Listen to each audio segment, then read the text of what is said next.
Let's go. Hello guys, welcome to Rishi blogs. ఈరోజు మేమైతే ఈడ మా బామ్మది అనమాట. మా బామ్మది పేరు దిశాంత్ ఎక్సెట్రా. లేకుంటే హాయ్ పేరే చెప్తాడు. ఇప్పుడు ఏడు ఎల్కేజీ అనమాట. భలే ఉంటాడు ఏడు. ఇంకా ఏడేమో మిథు అనమాట.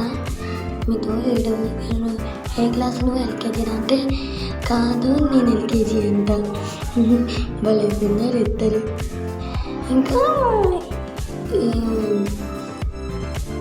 మిత్తుగాడు ఎక్కడ చదువుతాను అని అడిగిన నేను మా దక్షిగాన్ని అడిగితే అని అన్నాడు, ఏదో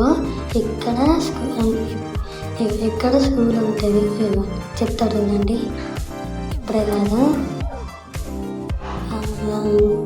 ఇప్పుడు చెప్తాడు ఎక్కడ స్కూలు, దాని పక్కన ఇంకో స్కూల్ అంట, అందులో మిథు ఉంటాడంట. మామూలు లేదు కదా గైస్. ఓకే, మంచిగా ఉంటాడు, మంచిగా గేమ్స్ పెట్టి ఆడతాడు, మంచిగా మాట్లాడతాడు గైస్, మంచిగా ఉంటాడు, మంచిగా ప్రవర్తిస్తాడు. అదేదో అర్థం అవుతుంది. బాయ్.